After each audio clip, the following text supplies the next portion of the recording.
أعوذ بالله من الشيطان الرجيم. بسم الله الرحمن الرحيم.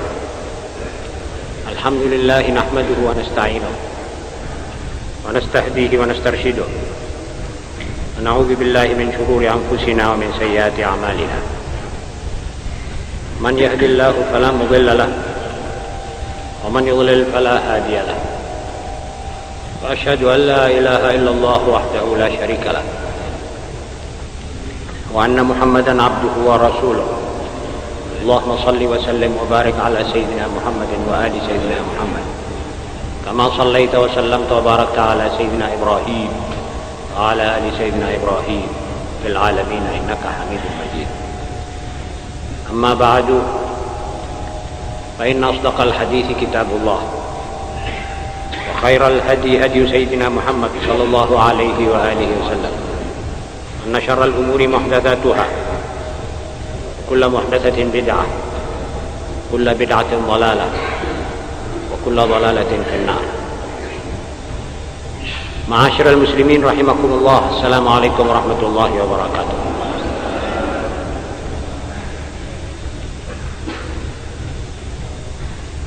Marilah kita bersama-sama syukur kehadirat Allah yang dengan inayah dan taufiknya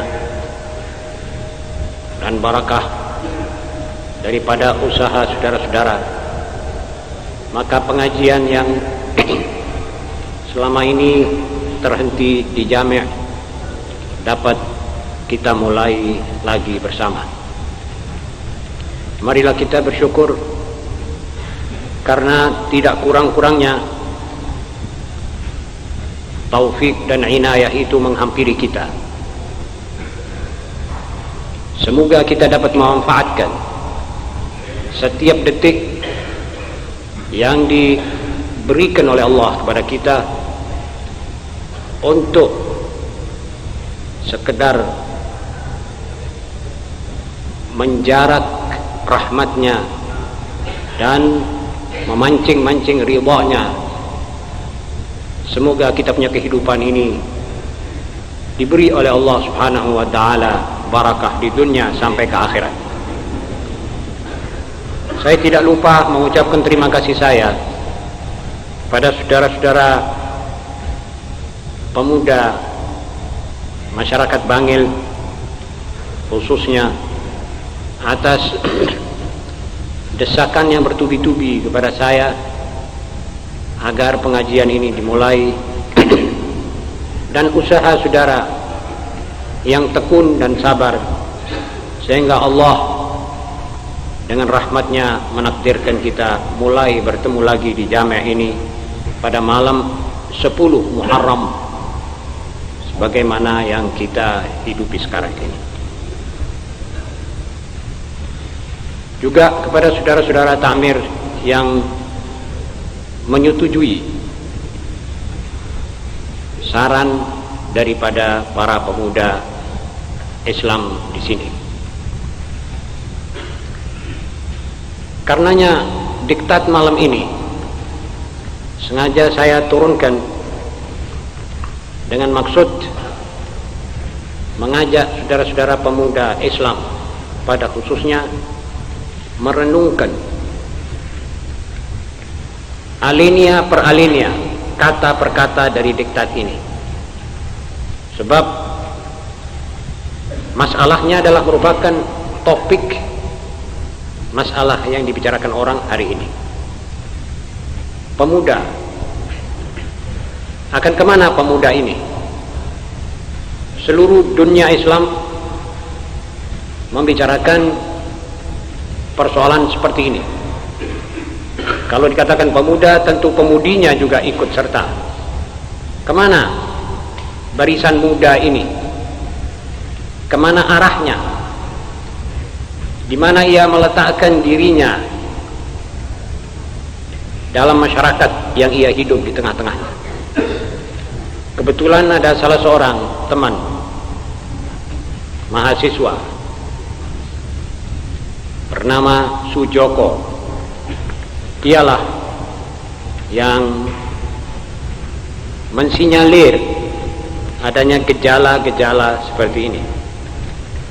Jadi ini adalah daripada seorang temanmu sendiri, orang pemuda muslim, menggambarkan kehidupan pemuda di mana-mana, khususnya juga di Indonesia, tidak luput daripada persoalan yang kita lihat dalam diktat ini bersama. Judulnya Pemuda dengan Kebudayaan Loyo. Barangkali kata ini tidak sering kita dengar. Loyo itu artinya lesu atau malas, atau yang diistilahkan sekarang santai. Daripada kata-kata Sanskrit, santai itu artinya senang-senang, seperti orang lepaskan lelah, itu namanya santai.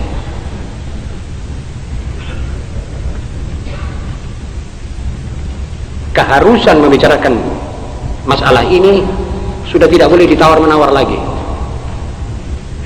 sebab tidak mungkin kita biarkan keadaan pemuda misalnya yang terhinggap penyakit ini kita biarkan saja tanpa kita obati, tanpa kita ajak berpikir bersama. Tidak mungkin kita biarkan. Apa sebab? Sebab masalah ini akan membawa hancurnya negara. Yang membawa kebudayaan Loyo ini adalah orang-orang subversi asing yang tidak senang kepada Indonesia, yang mengincar tanah airmu akan dicengkram lagi, walaupun tidak berbentuk penjajahan yang seperti 350 tahun itu, tapi penjajahan model sekarang, penjajahan rohani, penjajahan politik, penjajahan ekonomi, dan seterusnya. Sebelum itu mereka mengincar, mereka mengeluarkan air liur melihat ini bumi tanah air yang begini subur, kaya. Mananya yang diincar? Tahukah saudara-saudara? Pemudanya lebih dulu diincar. Sebab kalau ini yang merupakan soko guru ini kuat otaknya dengan ilmu pengetahuan, kuat dadanya dengan iman dan tauhid, kuat fisiknya, kuat ekonominya, tidak akan mereka bisa mimpikan akan datang menjajah Indonesia walaupun dalam bentuk apapun juga. Karenanya yang diserang sekarang ini pemudanya dan pemudinya, diluyukan, dilemeskan. Ada loyo akibat sesuatu yang tidak bisa ditahan, akibat kelaparan. Loyo, orang puasa itu kalau sudah sore lemes. Ada loyo akibat suatu penyakit, tetapi ini loyo yang dibikin-bikin. Kelihatan anak-anak orang mampu, badannya tegap, seger, tapi loyo. Apanya yang loyo? Otaknya loyo.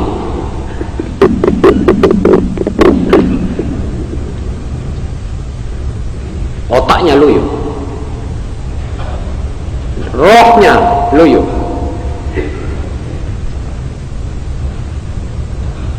Karena itu, izinkanlah saya sebelum membawa acara ini, membawa kepada saudara-saudara contoh bahwa saya tidak membicarakan ini karena saya ingin menyinggung perasaan pemuda. Hasya Allah, sama sekali tidak. Pemuda itu adalah saya anggap anak saya, adik saya. Saya kasih sayang kepada pemuda-pemuda Islam di mana saja, khususnya di Bangil yang merupakan tempat hijrah saya. Tetapi bukan berarti saya diamkan kalau saya melihat sesuatu yang kurang disenangi oleh Allah, oleh Rasulullah, dan berbahaya buat saudara sendiri. Kalau negaranya subur, makmur, pemudanya loyo, itu sama dengan mengundang kaum penjajah lekas datang. Bagaimana mereka akan menjajah kalau pemudanya kuat? Terang mestinya tunggu sampai loyo. Loyo itu mengenai 10 segi. Bagaimana yang saudara lihat di dalam diktat yang ada di tangan saudara itu. Lesu kerja, tidak ada semangat untuk kerja, baik kerja jasmani maupun kerja akal. Tidak ada semangat sama sekali, dan tidak bisa diajak ke situ. Segala macam kerja, kalau ia dipaksa untuk bekerja, dia merasa seperti ada yang memperkosa hak kebebasannya, mintanya bekerja sak maunya. Keranjingan menunda-nunda waktu kerja, atau melakukan kerja selambat mungkin. Jika ada ketentuan waktu, maka waktu dimulai akhir, dan supaya waktu berhenti jauh sebelum waktu yang ditentukan. Sudah terang kalau begini keadaannya, tidak akan ada suatu hasil. Tidak akan ada suatu hasil dari pekerjaan kita. Kalau tidak hasil, nanti kita cari kambing hitam. Bukan salah saya, itu yang salah. Sana menuding sana, cari kambing hitam. Lama-lama nuhun sewu, kambing hitamnya pun juga loyo. Terlalu banyak dituding orang, digunakan orang.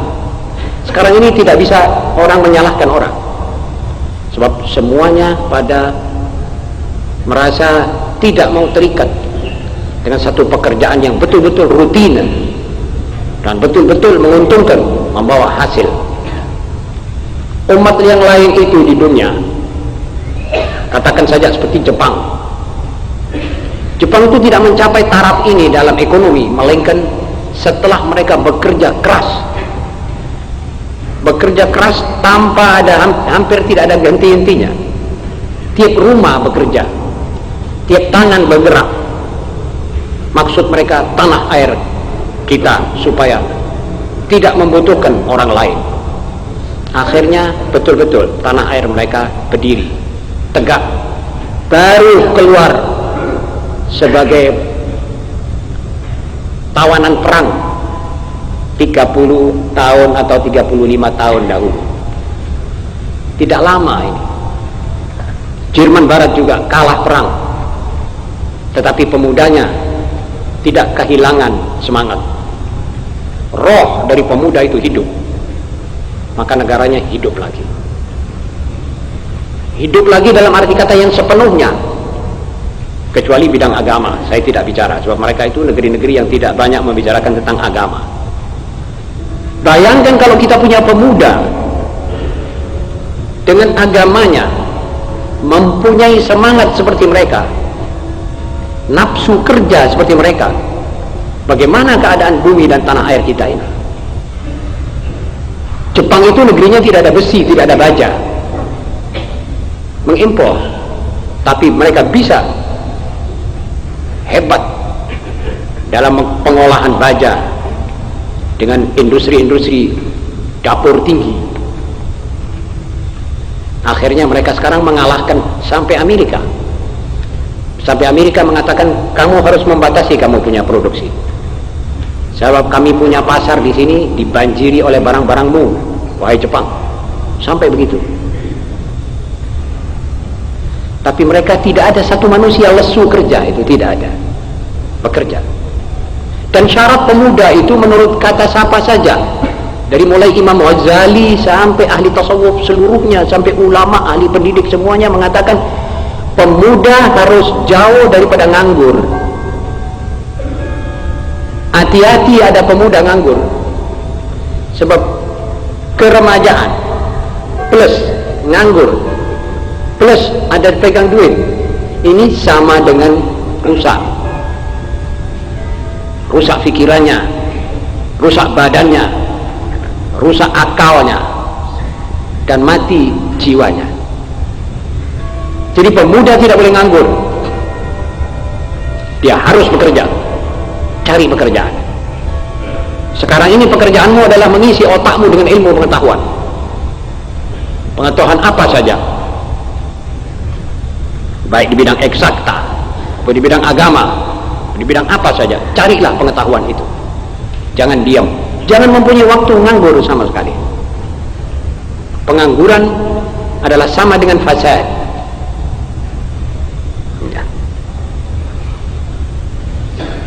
Firman Allah Subhanahu wa taala, "Wa qul i'malu," bekerjalah kamu.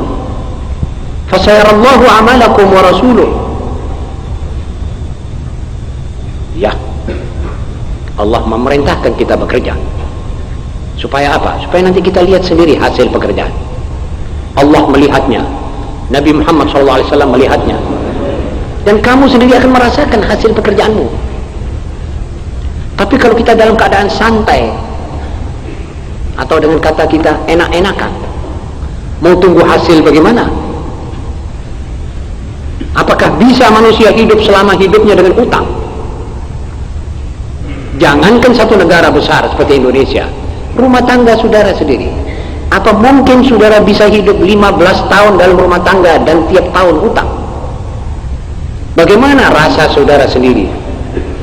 Bagaimana rasa orang yang saudara utangi kalau saudara tiap bulan menada, aku Leono bo barang 15.000, kanggo apa? Kanggo blonjo.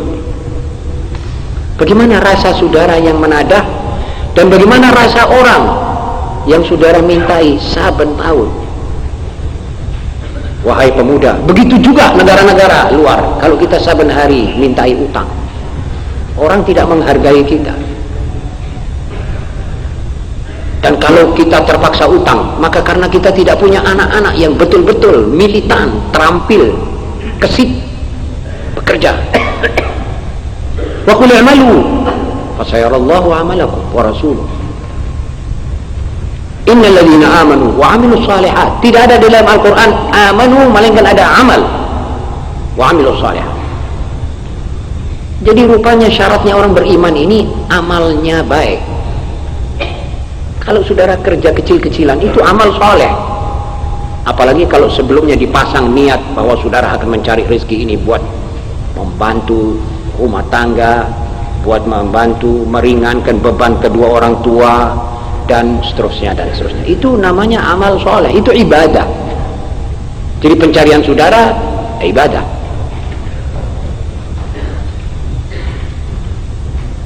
Yang kedua, senang bermalas-malas dan santai.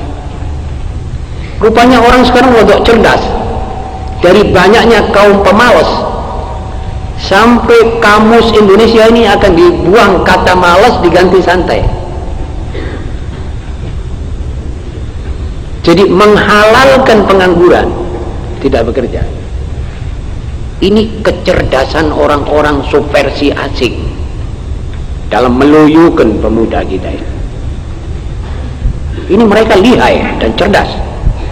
Kalau kita kurang awas, kurang doa, minta hidayat dan taufik, maka kita akan dilipat oleh kebudayaan asingnya.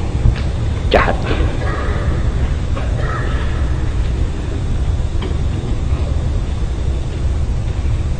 Mereka berusaha supaya seperti tadi saya katakan, kata malas dihapus dari kamus Indonesia dan diganti dengan santai. Nah, penggunaan kata santai ialah seperti tadi saya katakan adalah satu cara menghalalkan malas dan hidup malas. Dengan dalil santai ada usaha untuk membuktikan bahwa usaha keras itu adalah merugikan hak kemanusiaannya manusia. Dibalik, jadi orang yang kerja giat itu dianggapnya merugikan. Sudah terbalik. Bermalas-malasan ini semua umat pantang malas ini. Orang-orang Badui di Sahara itu anaknya disuruh kerja. Kalau tidak ada kerja, gembala apa ternak yang ada pada ayah. Kamu harus pergi gembala, cari makanmu, cari hidupmu. Tawakal ala Allah. Kum jangan diam. Nabi sendiri sallallahu alaihi wasallam bersabda, Allahumma inni a'udzubika minal jubni wal bukhl, Allahumma inni a'udzubika minal hammi wal hazan, wa a'udzubika minal 'ajzi wal kasal, wa a'udzubika minal jubni wal bukhl. Ya Allah, saya berlindung denganmu daripada segala sedih dan nistapa, dan jauhkanlah aku ya Allah daripada malas dan atau tidak bisa kerja. Jadi ajiz sama kasal ini berlainan. Kalau ajiz itu sudah tidak bisa kerja sama sekali karena cacat, karena mata tidak melihat, itu namanya ajiz. Tapi kalau kasal ini malas. Berlindung beliau daripada kemalas-malasan. Itu penyakit. Dan kalau sudah menghinggapi satu manusia dari mulai dia kecil, ini orang tidak bisa diajak bekerja. Kata ahli pendidikan sekarang ini, pemuda umur 10 sampai 20 tahun jangan dikasih kesempatan untuk nganggur. Nganggurnya itu biar dia tidur. Waktu tidur istirahat. Selain itu kasih pekerjaan, kerjaan tangan, kerjaan menulis, pergi ke sana, ambil barang, jual atau seterusnya. Ma'asyiral muslimin. Yang ketiga, mengutamakan hiburan. Ini gejala umum. Di mana-mana sekarang ini orang mengutamakan hiburan. Sebisa-bisanya pemuda sekarang mau hidup sepanjang hari penuh dengan hiburan, tontonan. Dan kalau misalnya football, rame semua lihat itu football. Lupa ini maghrib kah, sholat kah, lupa. Tontonan dulu, hiburan. Biasanya orang yang menghibur diri ini orang yang sudah capek, lelah bekerja. Ini tanpa kerja, tontonan ditambahi. Jadi mengharapkan pemuda yang model begini lebih jauh lagi daripada mengharapkan gagak bisa keluar ubannya. Di mana ada gagak ubanan? Hatta yashibal ghurab, kata pepatah Arab. Tak mungkin itu gagak beruban jadi putih rambutnya. Berat. Tontonan. Dan sekarang ini jelas bahwa spontanitas kaum pemuda adalah tertuju kepada apa-apa yang bernilai hiburan. Kemampuan menerima yang bukan hiburan sangat merosot. Jadi kalau kita bicara tentang sesuatu yang tidak ada sifat hiburan, itu berat, kurang ada asosiasi, kurang ada entusias, tidak menerima sesuatu kecuali yang bersifat hiburan. Ma'asyiral muslimin, dalam Al-Quran disinyalir orang-orang begini ini adalah orang-orang yang betul-betul tidak ingat kepada Allah. Alladzina ittakhadhu dinahum huzwan wa la'iba. Innamal hayatud dunya la'ibun wa lahu. Jadi kita ini diajak oleh subversi kebudayaan asing ini untuk melibatkan diri, memutarkan diri dalam arusnya la'ibun wa lahunya dunia ini. Dunia ini sebetulnya banyak sifat-sifat yang tidak serius, main. Kita mau diajak ke situ. Kalau kita sudah ke situ, berarti kita sudah tidak bisa keluar lagi dari arusnya air yang memutar ini, terus ke dalam. Sampai nanti itu hiburan, tontonan, main-mainan itu merupakan satu hobi. Dan berat untuk membuang hobi ini dari pikiran seorang muda. Kalau sudah melekat seperti nyeretnya orang rokokan, berbahaya.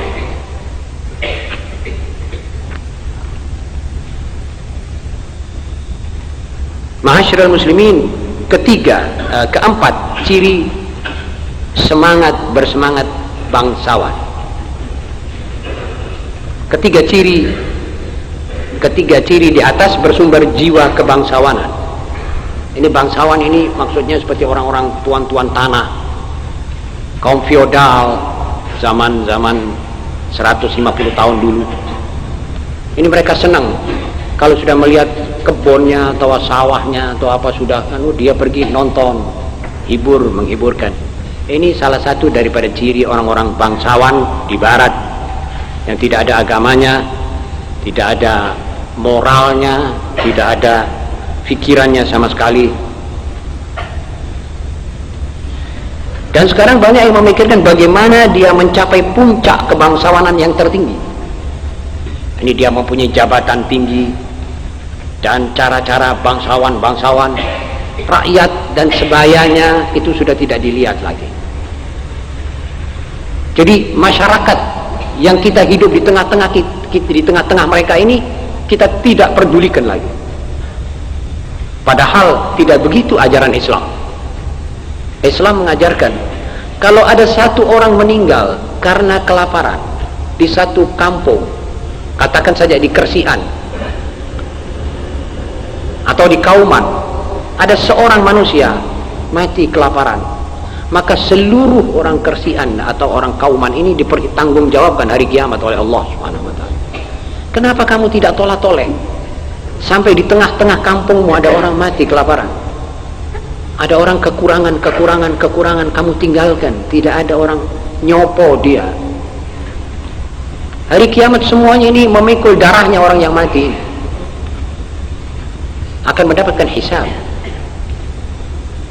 Dan kalau sudah pemuda kita kejangkitan penyakit kebangsawanan, mereka tidak akan melihat kanan kiri sama sekali. Ini bahaya. Karena ini, masalah ini perlu saya ketengahkan, perlu saya bicarakan, dan perlu juga saudara membuka, saudara punya hati untuk sama-sama memikirkan. Ini penyakit bukan saja di Indonesia, ini penyakit juga di tanah Arab, Timur Tengah. Pemuda-pemuda diserbu oleh kaum subversi asing dari Eropa, dari Amerika, dari Rusia, dari Cekom. Semuanya ini tujuannya ke situ. Loyokan dulu ini bangsa-bangsa yang under development, yang kekurangan ini, loyokan dulu. Tapi negerinya subur. Makanya orang berani ngutangi karena dia orang tahu bahwa ini negara kalau satu waktu bisa dipaksa membayar utang karena kaya. Kalau pemudanya diluyukan, maka tidak ada harapan kita bisa bayar utang. Artinya sudah alat-alat tangan-tangan yang bakal kerja sudah tidak ada sama sekali. Wal'iyadzubillah min dzalik. Ma'asyiral muslimin, yang kelima, lesu disiplin. Apa disiplin itu? Disiplin itu tata tertib. Dunia ini seluruhnya berjalan dengan disiplin.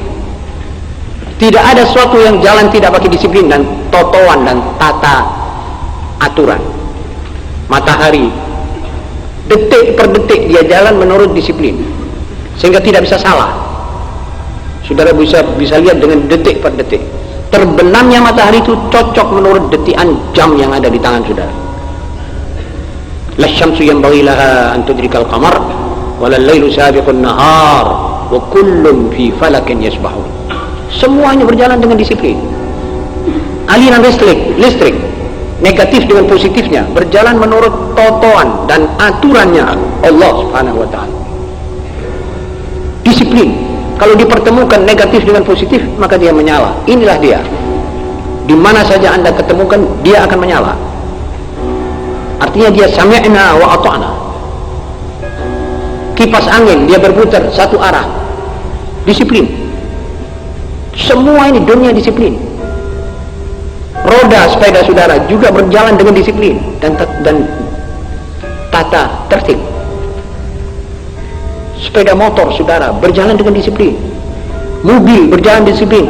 Alat-alat dari jam yang ada di tangan saudara ini disiplin. Yang otomatis maupun yang pakai putaran berjalan terus. Siang malam dia memenuhi pekerjaannya, menunjuk pada saudara, ini sekarang saya jam sekian, ini waktunya jam sekian. Seperti satu sebagai pegawai yang menunjukkan pada saudara, inilah jam yang saudara hidup sekarang. Kalau saudara mau tanya jam berapa sekarang, saudara angkat tangan. Disiplin. Apakah pantas manusia yang berkeliaran di atas bumi ini tidak mempunyai disiplin? Di tengah-tengah serba tata surya, hukum alam yang begini rapi dan disiplin, ada manusia-manusia berkeliaran tanpa disiplin. Ini berarti dia mencari penyakit buat dirinya. Ini berarti dia mencari molor. Dia akan menatap segala yang disiplin. Dia akhirnya keplanting nanti dari hidup dunia ini. Baik sebagai masyarakat terhormat maupun sebagai pemuda bangsa yang betul-betul dijaga-jagakan orang, akhirnya orang yang menjagakan dia tidak ada hasil sama sekali. Inilah persoalan. Kalau kita sudah kehilangan disiplin,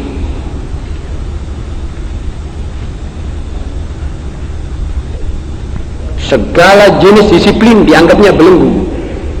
Ini sekarang banyak katakan, ini ada apa kita diikat dengan tata tertib begini. Jangan. Segala tata tertib dianggapnya sebagai belenggu, mengikat dirinya. Padahal itu mengatur. Ada pepatah Arab yang mengatakan, al-batil binidham yaghlibul haqqa bila nidham. Kebatilan tetapi yang bertata tertib, berdisiplin, akan mengalahkan kebenaran yang tidak diberdisiplin dan tata tertib dan tidak pakai tata.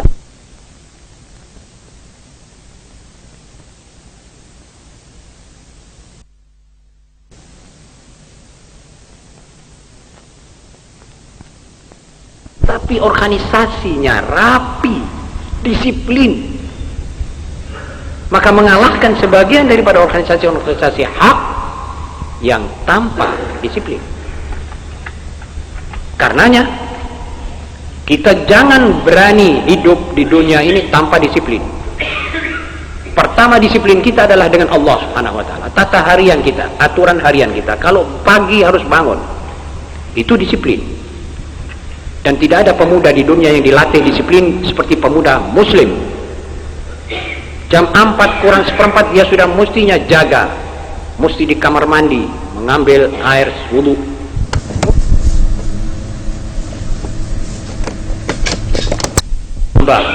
Yang sepanjang malam saya selamat, tidak ada godaan, tidak ada gangguan. Ya Allah, alhamdulillahirabbil alamin, arrahmanir rahim. Itu seperti orang lapor bahwa saya sepanjang malam selamat, tidak ada serangga menggigit saya, tidak ada kebakaran, tidak ada gempa bumi yang kau timpakan atas saya. Bangun pagi selamat, saya sekarang menghadap kepadamu ya Allah. Subhan rabbiyal azim, subhan rabbiyal azim wa bihamdih, subhan rabbiyal a'la wa bihamdih, sami Allahu liman hamidah, Allahu akbar. Itu disiplin.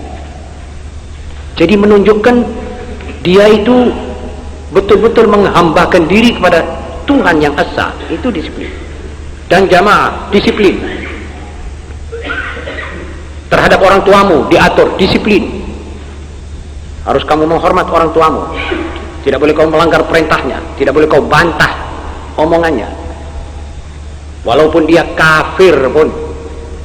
Itu disiplin terhadap ibumu, terhadap adik-adikmu. Kalau orang tuamu sudah tua, tidak bisa bekerja, kamu harus bantu, wajib. Kalau sanak kerabatmu tidak mampu, kamu ada, bantulah dia. Itu juga disiplin ukhuwah, diikat dengan ukhuwah. Kalau jamaah berdisiplin, keluar dari masjid disiplin, kaki yang kiri dulu, sambil mohon daripada Allah dibukakan pintu kemurahannya. Allah maftahli abwaaba fadlik. Kalau keluar dari masjid, kaki kiri. Kalau masuk ke masjid, kaki kanan. Begitu Rasulullah SAW mengajar umatnya dan pemudanya disiplin. Disiplin yang tidak ada 1 menit tidak ada disiplinnya. Maka pemuda sekarang ini cul-culan. Bayangkan saudara-saudara, siapa yang tidak ngeri mendengar ini? Kita yang merasa masih ada anak muda, punya anak muda, dan punya anak-anak gadis, ini merasa ngeri melihat umat dan seluruh umat kebanyakan sudah mulai tertimpa penyakit ini. Penyakit A, disipliner. Na'udzubillah min dzalik.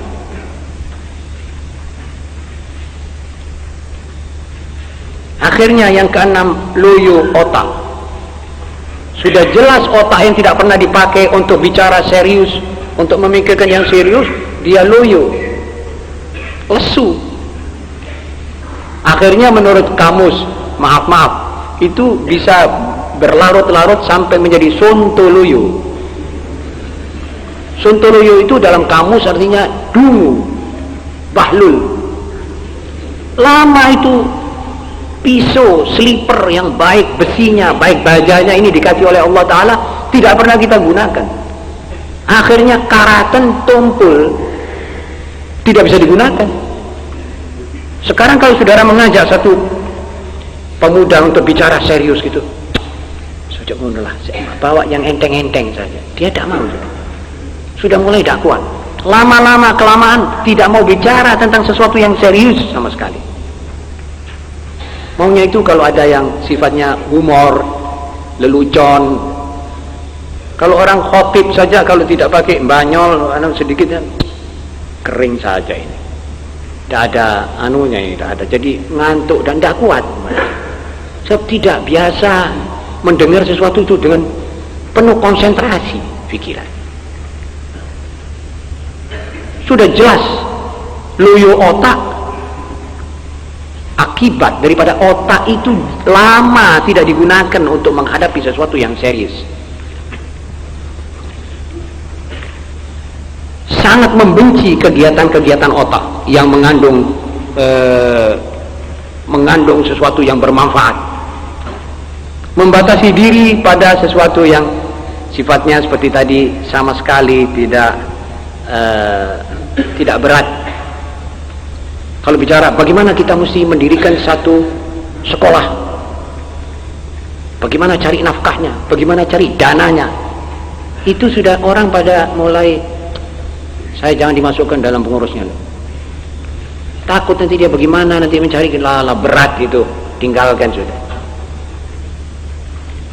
Saya dengar kemarin jenazah, kemarin jenazahnya almarhum Kiai Abdul Rahim. Saya dengar kalimatnya Kiai Abdul Syukur Adnan bahwa itu orang-orang berjuang. Dia single fighter, dia cari sendiri. Itu perlu banyak orang seperti begitu, Allah yarham.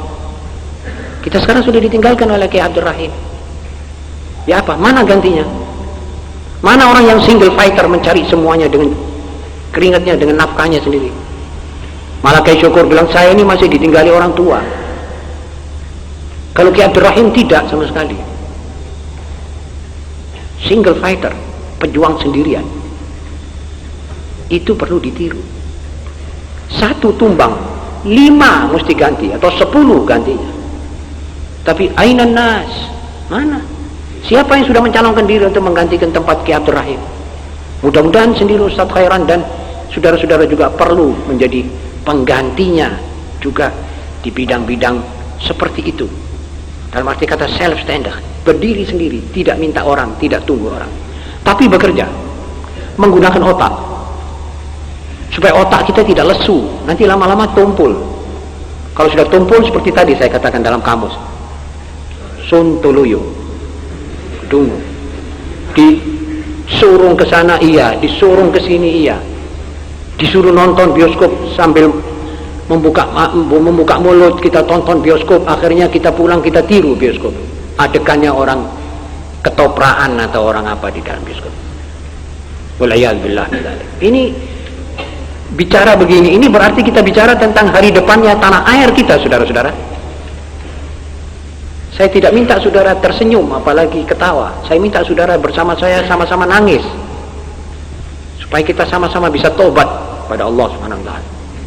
Jangan sampai kita dilanda terus oleh keluyuan ini, oleh kebudayaan loyo ini. Waliyadzubillah. Ketujuh, mengabaikan mutu. Kalau bekerja tidak memikirkan ihsan fil amal. Nabi SAW bersabda, Inna Allah kataba al-ihsana ala kulli syai.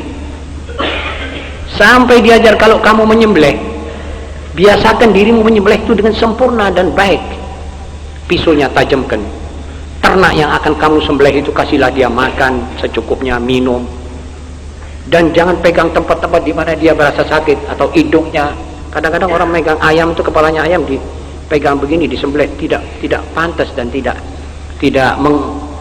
menyenangkan yang disembelih ini. Walaupun itu toh akan kita makan, tetapi kita mesti atur. Innallaha katabal ihsana ala kulli syai.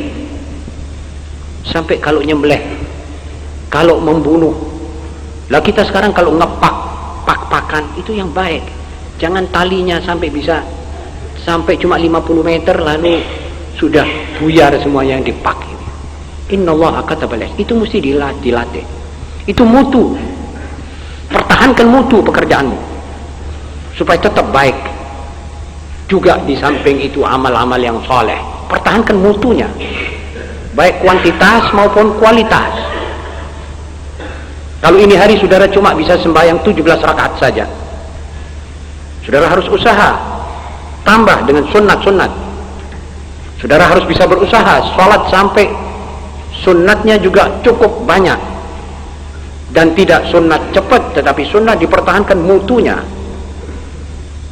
ihsannya, sampai sunat saudara itu bisa merupakan suatu daya stimulans mendorong saudara untuk berbuat yang lebih lagi hasanat dan amal soleh. Jadi mutu adalah perlu dan sangat perlu kita pertahankan, kita utamakan. Takut mawas diri. Yang ketujuh, takut mawas diri. Ini saya kira semua orang sudah berasa. Mawas diri itu artinya duduk berhadapan dengan diri sendiri dulu untuk membuat satu balance. Nabi SAW pertama manusia di dunia yang menganjurkan umatnya bermawas diri. Rasulullah SAW bersabda, hasibu anfusakum qabla an tuhasabu. Perhitungkanlah dirimu, apa yang telah kamu kerjakan. Apakah yang telah kamu kerjakan itu masuk kategori baik apa tidak baik? Kedua, berapa kuantitas dan jumlah kebaikan yang telah Anda lakukan? Ketiga, niat saudara melakukan kebaikan tadi itu untuk apa dan buat siapa? Betul-betulkah tertuju untuk Allah? Betul-betulkah saudara mengharapkan rahmat dan fadilah daripada Allah? Ataukah sebaliknya, karena menunggu dipuji atau menunggu upah? Ini namanya mawas diri. Di samping itu banyak pertanyaan-pertanyaan yang harus kita ajukan kepada diri sendiri.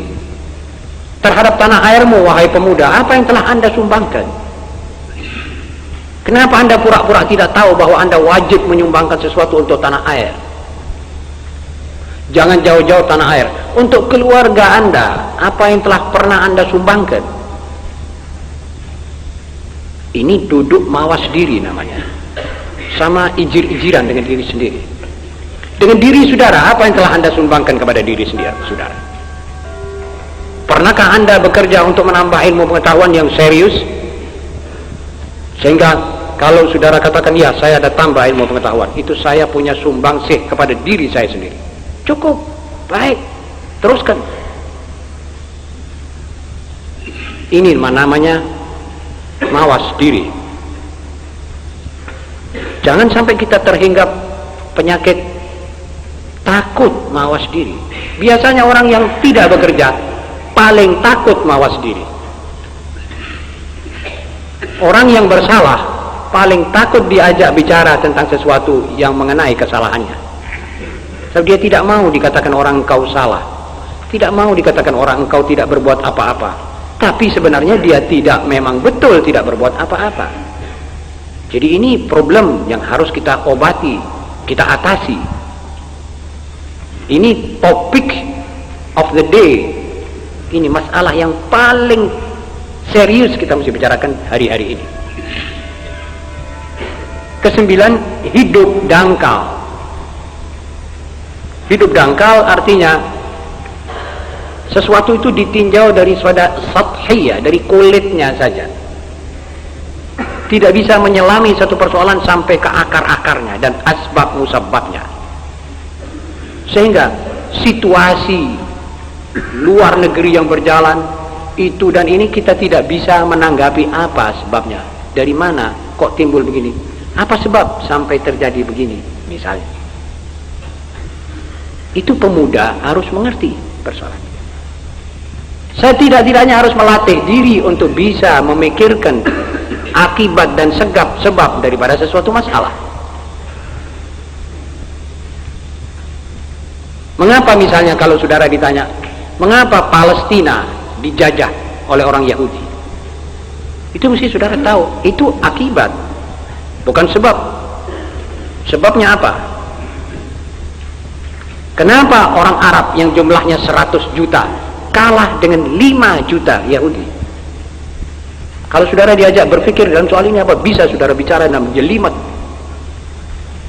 sampai betul-betul persis tinjauan. Inilah tugas pemuda sekarang. Saya bersyukur kepada Allah bahwa saya sering ketemu dengan pemuda-pemuda sebaya saudara yang betul-betul serius dan ahli dalam bicara-bicara gini. Saya syukur. Tapi saya kepingin lebih merata itu sifat di dalam pemuda Islam khususnya. Itu pemuda harus lebih bisa hidup bukan dangkal, hidup yang betul-betul dalam pikirannya. Yang ke-10, segan membantu kepada sesama. Ya sudah terang kalau orang lesu berpikir, lesu kerja, ya sudah akan terseret lesu membantu sesamanya. Tidak ada antusias, tidak ada keinginan untuk membantu sesamanya. Melihat seorang pemuda seperti dia tidak kuat melanjutkan sekolahnya, dia diam. Kalau pemuda-pemuda lain bangsa itu kalau melihat sesamanya kurang nafkah, dibantu turunan, ayo kamu lebih berapa kamu punya belanja satu bulan, saya lebih 300, masukkan sini. Kamu lebih berapa? Dikumpulkan, dikasihkan padanya. Sampai dia bisa melanjutkan. Terjalinlah nanti itu waktu besar satu rasa solidaritas, satu rasa ukhuwah yang betul-betul ada sifat utang budi kepada sesama temannya. Akhirnya terjadilah mahabbah karena bantu-membantu. Nabi SAW bersabda, tahadau tahabbu, saling hadiah menghadiahkanlah, nanti kamu saling kasih, bantu membantulah, nanti kamu saling ada percintaan, rasa cinta yang lebih daripada apa yang kamu harapkan dan kamu bayangkan. Ma'asyiral muslimin, inilah sekedar acara yang saya turunkan hari ini untuk saudara-saudara mengambil aspirasi daripada saudaramu yang bernama Sujoko dari Jawa Barat, dan ini hasil pemikirannya dia. Saya menyampaikan kepada saudara bukan dengan maksud apa-apa. Saya harap saudara betul-betul membukakan hati untuk membaca ini sebagai satu bahan renungan untuk saudara sendiri dan untuk teman-teman saudara yang tidak hadir pada malam ini. Bacakan ini kepada teman-temanmu supaya mereka juga bisa mengikuti acara malam ini. Saudara-saudara, biasanya kalau saya umpamanya lupa tidak mengunci pintu rumah saya di waktu malam, kalau saudara datang kepada saya mengatakan, Ustadz, rumah Ustadz ini belum dikunci, saya kata apa pada saudara? Apa biasanya saya mesti katakan pada saudara? Terima kasih saudara. Betul?